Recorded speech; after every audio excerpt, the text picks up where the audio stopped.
الشورى پارہ نمبر 25 آیہ کریمہ نمبر 11 اور 12۔ نحمدہ ونصلی ونسلم علی رسولہ الکریم، اما بعد فاعوذ باللہ من الشیطان الرجیم، بسم اللہ الرحمن الرحیم۔ فاطر السماوات والارض جعل لکم من انفسکم ازواجا ومن الانعام ازواجا یزرعکم فیہ لیس کمثلہ شیء وہو السمیع البصیر۔ لہ مقالید السماوات والارض یبسط الرزق لمن یشاء ویقدر انہ بکل شیء علیم۔ صدق اللہ العظیم۔ فاطر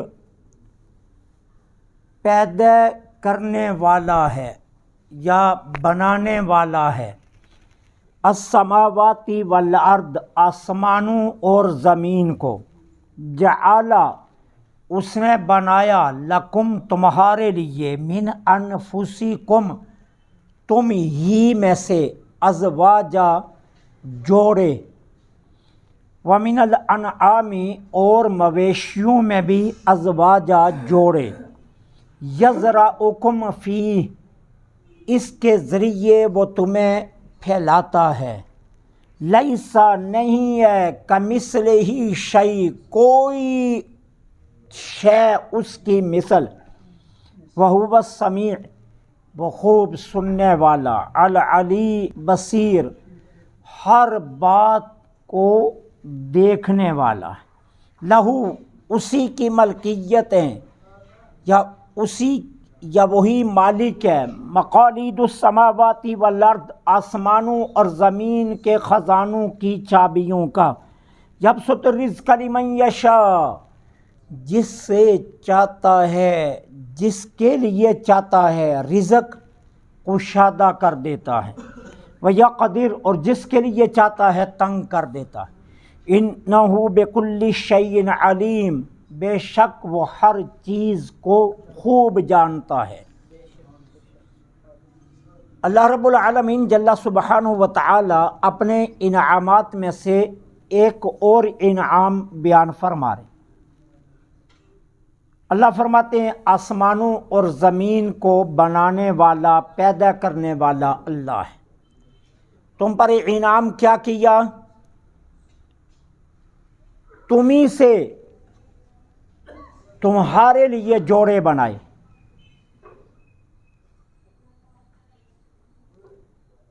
اب اگر مرد کے لیے عورت نہ بناتا، کوئی اور جنس بنا دیتا، تو اس جنس کے ساتھ زندگی گزارنی کتنی مشکل ہوتی۔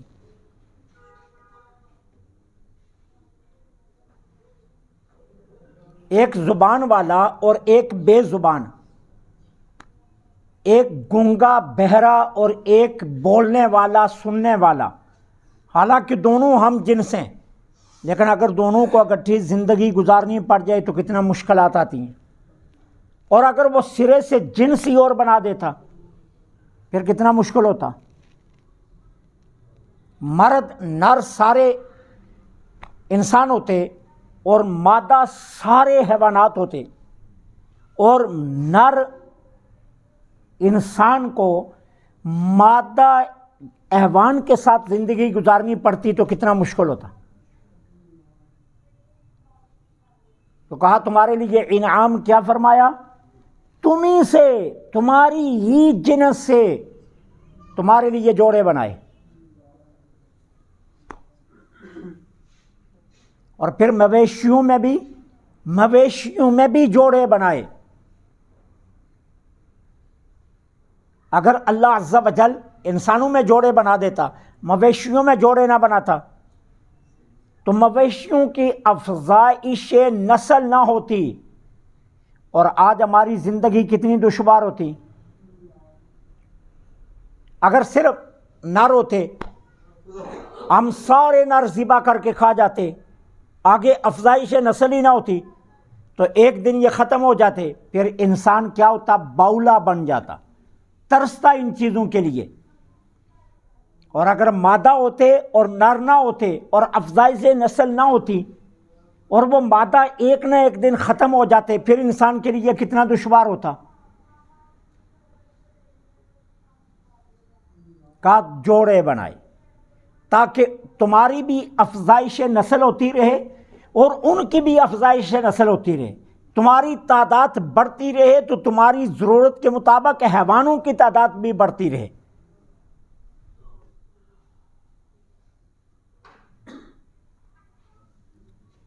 مانا انسان ظالم ہو گیا ہے، آج اس کے پاس اور کئی ذرائع آ گئے ہیں، لیکن اگر سارے ذرائع ہوں اور بھینس کا دودھ نہ ہو تو پھر کتنی مشکل ہے۔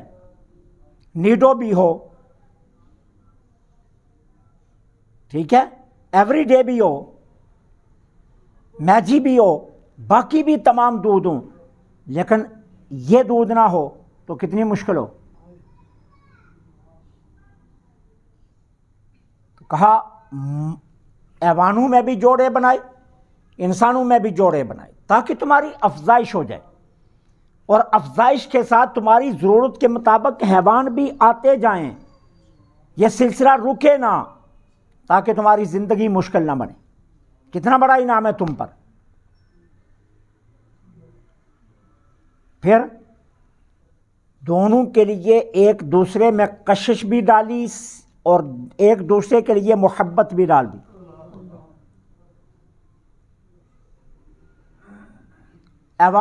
مرد بھی بنا دیتا، عورتیں بھی بنا دیتا۔ مرد کے دل میں عورت کے لیے نفرت ہوتی، عورت کے دل میں مرد کے لیے نفرت ہوتی تو کتنی مشکل زندگی ہوتی۔ خدا نخواستہ کسی گھر میں اگر یہ کہانی شروع ہو جائے تو اس گھر کا حال جا کر پوچھو کیا ہوتا ہے۔ مرد خودکشی تک آ جاتا ہے کہ یار باہر محنت مشقت کر کے آتا ہوں، آ کر گھر میں سکون ہی نہیں ملتا، تو وہ کہتا ہے اس سے تو بہتر ہے کہ میں چھت سے لٹک کر مر جاؤں۔ اور خاتون وہ سرے بازار نکل آتی ہے، گلی گلی گھومتی ہے، گھر گھر کا دروازہ پیٹتی ہے، میرا مرد صحیح نہیں ہے، میرے ساتھ اس کا سلوک صحیح نہیں ہے۔ یہ اس کا انعام ہے کہ اس نے ایک دوسرے کے لیے ایک دوسرے کے دل میں محبت پیدا فرمائی، یہ انعام ہے اس کا۔ پھر کیا فرمایا؟ یزرعکم فی، اس کا مقصد کیا ہے؟ یزرعکم، اس کے کئی معنی ہیں۔ ایک معنی ہے تمہیں پیٹ میں پیدا کرتا ہے، ایک معنی یہ ہے کہ تمہیں رحم میں پیدا کرتا ہے، اور زجاج نے کہا اس کا صحیح معنی یہ ہے کہ وہ تمہاری کثرت کرتا ہے اور تمہیں زمین میں پھیلاتا ہے، اور صحیح معنی یہی ہے، تمہاری کثرت بھی کر رہا ہے اور تمہیں زمین میں پھیلا بھی رہا ہے۔ یہ اس کا انعام ہے تمہارے اوپر۔ پھر کہا لیس کمثلہ شیء، کوئی شے اس کی مثل نہیں، ذات میں، صفات میں، اس کے اسماء کی بلندی میں، صفات کی برتری میں، کوئی شے اس کے مماثل اور اس جیسی نہیں ہے، کوئی شے نہیں ہے۔ جتنے اس کے نام بلند ہیں کسی کے نام بلند نہیں، جتنی ذات اس کی کبریا ہے کسی کی ذات اتنی کبریا نہیں ہے، اور جتنا اپنی صفات میں وہ برتر ہے کوئی اتنی صفات میں برتر نہیں ہے۔ حالانکہ کئی صفات اس کے اور مخلوق کے درمیان مشترک ہیں۔ اسی آیا کے آخر میں دیکھو وہ کیا کہتا ہے، اللہ خوب سننے والا اور دیکھنے والا ہے، اور قرآن میں اللہ نے کیا کہا، فَجَعَلْنَاهُ سَمِيعًا بَصِيرًا، ہم نے انسان کو سمیع اور بصیر بنایا، اور اپنے لیے بھی سمیع اور بصیر کہہ رہا ہے۔ اب دونوں میں مشترک ہے، انسان بھی سمیع اور بصیر ہے اور اللہ بھی سمیع اور بصیر ہے، اور قرآن میں اللہ کہہ رہا ہے انسان کو بھی اور اپنی ذات کو بھی۔ لیکن فرق کیا ہے؟ انسان کی سماعت اور بصارت یہ حادث ہے، اللہ کی سماعت اور بصارت قدیم ہے۔ انسان کی سماعت اور بصارت کو زوال ہے اور امکان زوال ہے، ہو سکتا ہے انسان بولتا ہے کبھی بولنا بند ہو جائے، انسان کی بینائی ہے، بینائی کم ہو جائے، ہوتی ہے۔ ہم میں سے کتنے لوگ ہیں جن نے چشمے لگائے ہوئے ہیں، جن کی بینائی کم ہو گئی ہے، ٹھیک ہے۔ اللہ کی سماعت اور بصارت قدیم ہے، اور اس کو زوال ممتنع ہے، کسی صورت زوال نہیں آ سکتا، اور اس میں کوئی کمی پیشی نہیں ہو سکتی۔ اچھا، انسان بھی رحم کرتا ہے، اللہ بھی رحم فرماتا ہے۔ حدیث پاک میں حضرت جریر رضی اللہ تعالیٰ عنہ روایت فرماتے ہیں، جانے جانا صلی اللہ علیہ وسلم نے فرمایا، تم رحم کرو ان پر جو زمین میں ہیں، تم پر رحم کرے گا وہ جو آسمان میں ہے۔ ٹھیک ہے، اب انسان بھی رحم کر رہا ہے، اللہ بھی اپنی مخلوق پر رحم فرماتا ہے، لیکن فرق کیا ہے؟ انسان کا رحم بالواسطہ ہے، اللہ کا رحم بغیر کسی واسطے کے ہے۔ انسان کا رحم غرض اور عوض کے بدلے میں ہے۔ انسان جس پر بھی رحم کرتا ہے نا، اس میں کوئی نہ کوئی عوض یا کوئی نہ کوئی غرض ہوتی ہے۔ فقیر کو آپ دیتے ہیں نا تو آپ کی غرض ہے، کیا ثواب ملے گا۔ مسجد مدرسے کو آپ دیتے ہیں تو کیا ہے؟ غرض ہے، ثواب ملے گا۔ آپ کسی رشتہ دار پر رحم کرتے ہو یا کسی سڑک پر گرے پر رحم کرتے ہو تو خیال کیا ہوتا ہے؟ خدا نہ کرے زندگی میں ایسا موقع میرے اوپر آ گیا تو کوئی میرے اوپر بھی رحم کر جائے گا۔ غرض اور عوض ہے، اللہ بغیر غرض کے اور بغیر عوض کے رحم فرماتا ہے۔ اس کو نہ کوئی غرض ہے نہ کوئی عوض مانگتا ہے، وہ کوئی عوض نہیں مانگتا، کوئی غرض نہیں ہے اس کی، تو کوئی شے اس کی مثل نہیں ہے، اور وہ خوب سننے والا، خوب دیکھنے والا۔ لہو مقالید السماوات، اسی کی ملکیت ہیں، وہی مالک ہے آسمانوں اور زمینوں کے خزانوں کا۔ مقالید یہ اقلید کی جمع ہے، اور مقالید کس کو کہتے ہیں؟ کنجیوں اور چابیوں کو عربی زبان میں، عربی زبان میں کنجی اور چابی کو مقالید کہا جاتا ہے۔ اب یہاں کنجیوں اور چابیوں سے کنایا ہے، اشارہ ہے کس کی طرف؟ خزانوں کی طرف، کہ زمین و آسمان کے خزانوں کا مالک اللہ ہے، اور اس کے لیے خزانے کا لفظ نہیں بولا، مقالید کا بولا، حالانکہ خزائن یہ بھی عربی کا زبان کا لفظ ہے، لیکن یہاں مقالید بولا، کیوں؟ اشارہ دیا، کنایا دیا، کیا کہ چابیاں خزانوں کی ہی ہوتی ہیں۔ اور دوسرا اشارہ کیا دیا کہ خزانے میں تصرف وہی کر سکتا ہے جس کے پاس چابی ہو، جس کے پاس چابی نہ ہو وہ تصرف کر سکتا ہے؟ مسجد کا غلہ وہی کھولے گا نا جس کے پاس چابی ہے، دوسرا کھول سکتا ہے؟ دوسرا توڑے گا، کھولے گا نہیں۔ دربار کا غلہ وہی کھولے گا جس کے پاس چابی ہے، گھر کا دروازہ وہی کھولے گا جس کے پاس چابی ہے، کوئی دوسرا آئے گا تو وہ توڑے گا، کھولے گا نہیں۔ تو تصرف وہی کر سکتا ہے جس کے پاس چابی ہو۔ تو کہا خزانوں کی ملکیت آسمان و زمین کی یہ اللہ ہی کے لیے ہے، وہی مالک ہے، وہی تصرف کرتا ہے، ٹھیک ہے۔ اب رزق کی چابی کیا ہے؟ اللہ کی ذات پر صحیح توکل۔ ایک ہوتا ہے ویسے توکل، مجھے اللہ کی ذات پر بڑا توکل ہے، ایک ہوتا ہے صحیح توکل۔ میں مسجد کا امام ہوں، مجھے پتا مہینے کے بعد وظیفہ مل رہا ہے، آپ کام کرتے ہیں، آپ کو پتا مہینے کے بعد یہاں سے تنخواہ ملنی ہے، ٹھیک ہے۔ مزدور مزدوری کرتا ہے، اسے شام کو پتا ہے مجھے یہاں سے مالک نے پیسے دینے۔ صحیح توکل کیا ہے؟ میرے آقا نے فرمایا صحیح توکل پرندوں کے پاس ہے، کسی محکمے کے ملازم نہیں، کسی خزانے کے ملازم نہیں۔ صبح جاتے ہیں خالی پیٹ، شام کو پیٹ بھر کر آتے ہیں، لیکن بچا کر ساتھ نہیں لاتے، جمع کر کے نہیں لاتے۔ یہ نہیں کرتے کہ لے چلے، رات کو اگر بھوک لگی تو کہاں سے کھائیں گے، نہیں۔ اور پھر رات کو کیا کرتے ہیں؟ ننھی سی شاخ پر سو جاتے ہیں، انہیں یہ بھی ڈر نہیں لگتا اگر رات کو آندھی چلی تو گر جائیں گے۔ کیا اللہ کی ذات پر توکل ہے کہ جس مالک نے دن کو رزق کھلایا وہی مالک اس ٹہنی پر سے مجھے گرنے نہیں دے گا۔ اور آرام سے اس ٹہنی پر سو جاتے. ہم زمین پر بیٹھ کر سوئیں، جھولا لگتا ہے اور اس جھولے میں ہم گر جاتے ہیں. ٹھیک ہے نا. بچوں کو بستر پر لٹایا جائے، بچے کروٹ لیٹے لیٹے بستر سے گر جاتے ہیں. قربان جاؤں میں اپنے رب کی شان پر جو پرندوں کی حفاظت ٹہنی پر بھی کرتا ہے. کا توکل سیکھنا ہے تو ان سے سیکھو، پرندوں سے. اگر یہ توکل تمہیں نصیب ہو جائے پھر اللہ تمہیں ویسے ہی رزق دے گا. سرکار کا فرمان ہے جیسے پرندوں کو دیتا ہے.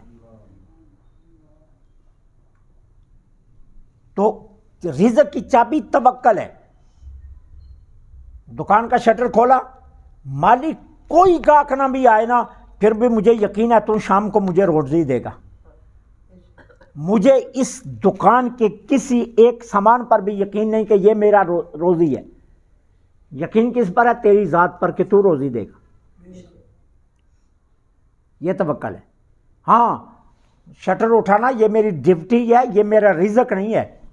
یہ میری ڈیوٹی ہے، میں نے اپنی ڈیوٹی کر دی ہے. رزق تو دے گا، دکان نہیں دے گی، کارخانہ نہیں دے گا، ملازمت نہیں دے گی، کام نہیں دے گا. توکل یہ ہے کہ اللہ کی ذات پر صحیح توکل، یہ رزق کی چابی ہے. قلب کی چابی، دل کی چابی کیا ہے؟ اللہ کی صحیح معرفت. جب اللہ کی صحیح معرفت ہوتی ہے نا پھر دل کھلتا ہے، اور جب دل کھلتا ہے نا پھر دل کی طاقت کا پتہ چلتا ہے. وہ سلطان باؤ فرماتے ہیں نا، دل دریا سمندروں ڈونگے، کون جانے دلاں دے راز ہو. دل تو بہت گہری چیز ہے. کتنی گہری چیز ہے آپ تصور بھی نہیں کر سکتے. اتنی گہری چیز ہے. اللہ فرماتا ہے میں کائنات کی کسی چیز میں سما نہیں سکتا، میں اپنے بندہ مومن کے دل میں آ جاتا ہوں. یہ اندازہ کیجئے کتنا بڑا ہے. یہ کتنی بڑی چیز ہے دل. اتنی بڑی چیز ہے یہ. حضرت بائی یزید بستامی رحمۃ اللہ علیہ سجدے میں گئے تو نظر عرش پر گئی تو عرش ہانپ رہا تھا. تو حضرت بائی یزید بستامی رحمۃ اللہ نے عرش سے پوچھا اللہ کی طرح اللہ نہیں نظر آ رہا؟ تو عرش نے آگے سے کہا بائی یزید بڑے افسوس کی بات ہے، اللہ تو مجھے بتا کر گیا کہ میں بائی یزید کے پاس ہوں اور تم مجھ سے پوچھ رہا ہے کہ اللہ کی طرح. ٹھیک ہے. تو دل اتنی بڑی چیز ہے، لیکن اس دل کی چابی کیا ہے؟ اللہ کی معرفت. کہ انسان اس دل کے اندر اللہ کی ضربیں لگا کر اس کو کھولے اور اپنے رب کی معرفت حاصل کرے. اور جب اللہ کی معرفت حاصل ہوتی ہے پھر انسان نظر جھکاتا ہے تو ساری کائنات اس کے سامنے ایسے ہوتی ہے جیسے کوئی آئینے میں دیکھ رہا ہوتا ہے. پھر کوئی حجاب، کوئی پردہ نہیں رہتا. وہ جبریل امین کہتے ہیں نا، جب میں نے سرکار دو عالم کو شب معراج لے کر جانے لگا تو حضور کا سینہ مبارک چاک کیا اور حضور کا قلب انور میں نے نکالا تو میں دیکھ کر حیران رہ گیا. حضور کے دل میں 2 آنکھیں بھی تھی، 2 کان بھی تھے. ٹھیک ہے نا. اور پھر سرکار نے ایک موقع پر صحابہ کو فرمایا نا، اپنی صفیں سیدھی رکھا کرو، یہ نہ سمجھو کہ اللہ کے رسول مصلی پر کھڑے ہیں. فرمایا میں جس طرح آگے دیکھتا ہوں بالکل اسی طرح پیچھے بھی دیکھتا ہوں. اچھا یہ تو مان لیا کہ حضور پیچھے دیکھتے ہیں، لیکن سرکار نے جو آگے فرمایا نا وہ اخیر ہے. فرمایا یہ نہ سمجھنا کہ میں تمہاری صفوں کے ٹیڑھے پن کو ہی دیکھتا ہوں، میں تمہارے خشوع اور خضوع سے بھی واقف ہوں، اور خشوع اور خضوع کا تعلق دل سے ہے. فرمایا میں صرف تمہاری صفیں ہی نہیں دیکھ رہا، میں پیچھے سے تمہارے دلوں کو بھی دیکھ رہا ہوں، کس کے دل میں کتنی عاجزی ہے. تو میں تو اس کو بھی دیکھ رہا ہوتا ہوں. تو دل کی چابی کیا ہے؟ اللہ کی معرفت. اور آگے کیا فرمایا؟ اسی کے پاس ہیں چابیاں. علم کی چابی. علم کی چابی کیا ہے؟ عاجزی. یہ یاد رکھنا، جتنی دیر تک عاجزی نہ آئے علم نہیں آ سکتا. جتنا عاجز ہوتا جائے گا بندہ اتنی ہی اس کے اندر علم آتا جائے گا. اسی لیے امام غزالی فرماتے ہیں نا، عالم جتنا بڈھا ہوتا جائے گا اس کا علم اتنا ہی پختہ ہوتا جائے گا. کیونکہ بڑھاپے کی وجہ سے وہ عجز کی طرف آ گیا ہے، اور جتنا عاجز ہوتا جاتا ہے اتنا اس کا علم پختہ ہوتا جاتا ہے۔ تو علم کی چابی عاجزی ہے، آپ جتنے عاجز بنتے جائیں گے نا علم آپ کے پاس اتنا ہی آتا جائے گا۔ جتنا آپ اپنے علم پر تکبر کریں گے جو آیا تھا وہ بھی جاتا رہے گا، وہ بھی جاتا رہے گا۔ علماء کو تو تکبر کسی صورت میں جائز نہیں ہے، کیونکہ تکبر علم سارا چھین لیتا ہے اور عاجزی علم لاتی ہے۔ ٹھیک ہے، تو یہ چابیاں ہیں۔ اس کے بعد فرمایا جس کے لیے چاہتا ہے رزق کھول دیتا ہے اور جس کے لیے چاہتا ہے رزق تنگ کرتا ہے۔ لیکن یہ بات یاد رکھنا، یہ کوئی اس کے فضل کی نشانیاں نہیں ہیں۔ رزق کی فراوانی اس کے فضل کی نشانی نہیں ہے۔ اگر فضل کی نشانی ہوتی تو قارون فرعون کتنے امیر تھے، کائنات میں ان جیسا آج تک امیر ہی کوئی نہیں ہوا۔ اور کئی انبیاء جن کے پاس بالکل روزی نہیں تھی، تو ان کے بارے میں پھر آپ کا کیا خیال ہوگا؟ یہ اللہ کے فضل کی نشانی نہیں ہے۔ میں نے آپ کو پہلے کہا ہے یہ ہمارا ظلم ہے، ہم کوٹھی بنا کر اوپر ھذا من فضلی ربی لکھ دیتے ہیں، وہ اللہ کا فضل نہیں ہے۔ رزق اللہ کی مرضی پر منحصر ہے، جس کے لیے چاہتا ہے کھول دیتا ہے، جس کے لیے چاہتا ہے تنگ کر دیتا ہے۔ ٹھیک ہے نا؟ اور پھر رزق کی بھی دو قسمیں ہیں، ایک ظاہری رزق ہوتا ہے، ایک باطنی رزق ہوتا ہے۔ یہ یاد رکھنا، ظاہری رزق کیا ہے؟ کھانے پینے کا اور عیش و عشرت کا سامان،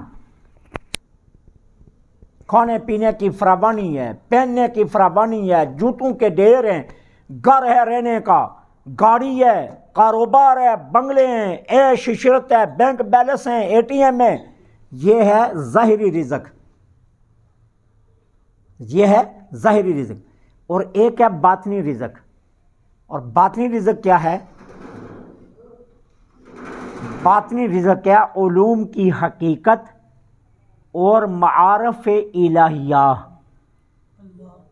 جس کو علم مل جائے اور علم کی حقیقت مل جائے اور اللہ کے معارف مل جائیں، ٹھیک ہے نا؟ اصل امیر وہ ہے، یہ امیر نہیں ہے۔ دولت سے گنا نہیں آتی ہے، قلب سے گنا آتی ہے۔ کنجوس کے پاس کروڑ روپیہ بھی ہو تو کیا وہ امیر ہے؟ وہ تو کسی کو کھوٹا سکہ نہیں دیتا، ٹھیک ہے نا؟ اور اگر غریب کے دروازے سے بھوکا کوئی نہ جائے تو اس کروڑ والے سے یہ غریب زیادہ امیر نہیں ہے؟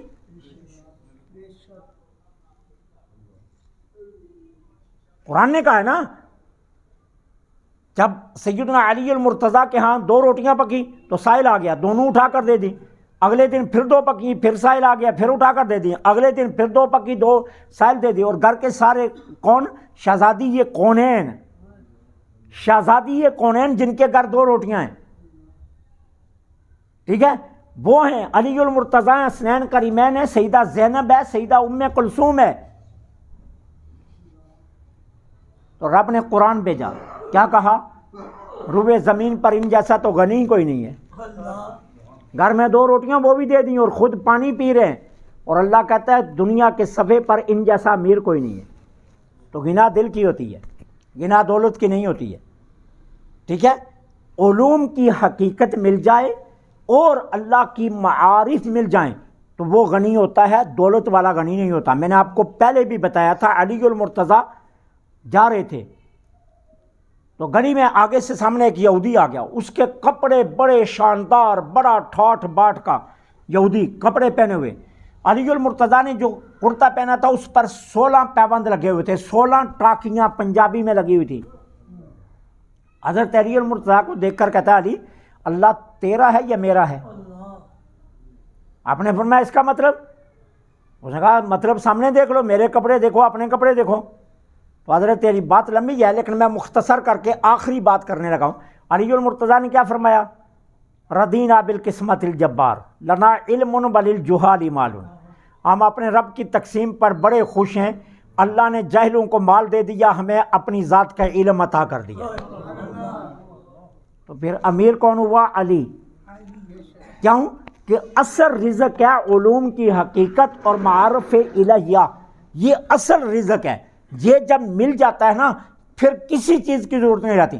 آج ہمارے گھر میں مہمان آ جائیں نا پتہ ہے آپ کو شرعی مسئلہ کیا ہے؟ کل تیسرے دن ہونے چاہیے، ہم دوسرے دن کر دیتے ہیں، کیوں جی؟